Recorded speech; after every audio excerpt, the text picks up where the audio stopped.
దశాబ్దాల కళ నెరవేరింది. దక్షిణ కోస్తా రైల్వే జోన్ ఏర్పాటుకు సంబంధించి కేంద్ర ప్రభుత్వం గెజిట్ నోటిఫికేషన్ విడుదల చేయడంతో ఉత్తరాంధ్ర వ్యాప్తంగా హర్షం వ్యక్తమవుతోంది.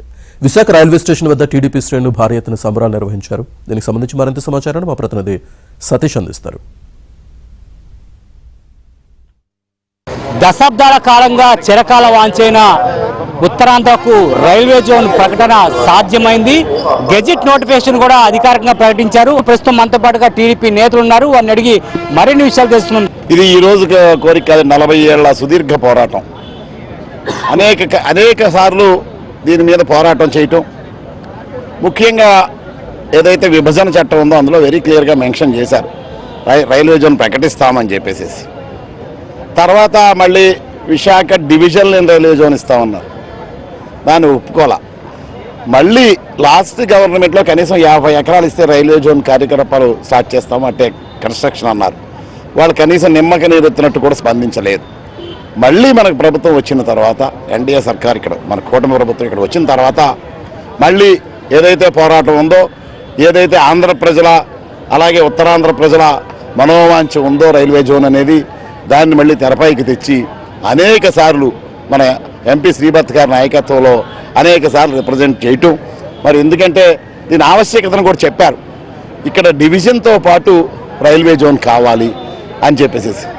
దానికి వాళ్ళందరినీ రైల్వే మినిస్టర్ గారిని కానీ మోడీ గారిని కానీ ఒప్పించి మెప్పించి చంద్రబాబు నాయుడు గారు, లోకేష్ బాబు గారు, భరత్ గారు, మన శాసనసభ్యులు అందరి కృషితో ఈ రోజున మనం ఏదైతే కోరుకున్నామో చిరకాలం అంచది నెరవేరింది. నిన్న గెజిట్లో కూడా చాలా వెరీ క్లియర్గా ఇచ్చారు. మనకు తెలిసి ఆంధ్రప్రదేశ్లో ఆల్మోస్ట్ 99% మన విశాఖ రైల్వే జోన్లోనే ఉంది.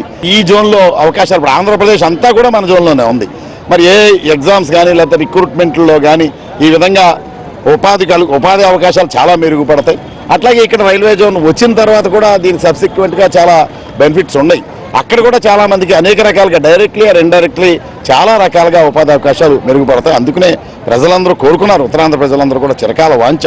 చాలా చాలా సంతోషంగా ఉన్నదమ్మా. ఎందుకంటే మాకు తెలిసిన దగ్గర నుంచి, విశాఖపట్నం వచ్చిన దగ్గర నుంచి ఈ కళ ఎప్పుడు నెరవేరుతుందా, ఎప్పుడు మాకు సపరేట్ డివిజన్ వస్తుందా. ఎందుకంటే ఆదాయ వనరులు అంతా ఇంతే. ఇప్పుడు ఏపీకి ఆదాయం ఇస్తున్నది కూడా మా విశాఖపట్నమే. సో అలాంటి విశాఖపట్నానికి మాకు ఎప్పుడు వస్తుంది స్పెషల్ జోన్ అనేది చాలా వెయిట్ చేశాము. నిజంగా ఈరోజు సుదినము మాకు. అదే టైంలో మేము భరత్ గారికి చాలా చాలా ధన్యవాదాలు చెప్పాలి. ఎందుకంటే ఇది పడిపోతుందేమో రాదేమనే మాకు భయం పట్టుకున్న టైంలో, లేదు ఇది మళ్ళీ మనం కూటమి ప్రభుత్వం వచ్చింది, మనం దీన్ని తీసుకొద్దాము అని చెప్పేసి అందరూ కృషి చేశారు. ఎమ్మెల్యేలు కానించి, చిన్న నాయకులు కానించి, పెద్ద నాయకులు అందరూ జోన్ కావాలి ప్రత్యేక. అదే టైంలో మాకు ఇప్పుడు ఇంకొక హ్యాపీయెస్ట్ మూమెంట్ ఏంటంటే దీన్ని విజయవాడ, గుంటూరు కూడా ఇందులో కలపటం అనేది చాలా చాలా చాలా హ్యాపీయెస్ట్ అనమాట. ఎందుకంటే ఏపీలో చాలా పార్ట్ ఆఫ్ ఇందులో ఉండేటప్పటికి మాకు అందరూ ఒకటే అనేది, మాకు ఎవరికి విభేదాలు లేకుండా మొత్తం అంతా, అంటే రైల్వే జోన్లో కూడా విభేదాలు లేకుండా ఉండేటట్టుగా జరిగింది. ఇది ఈ విభజన చాలా చాలా సంతోషంగా ఉన్నారు.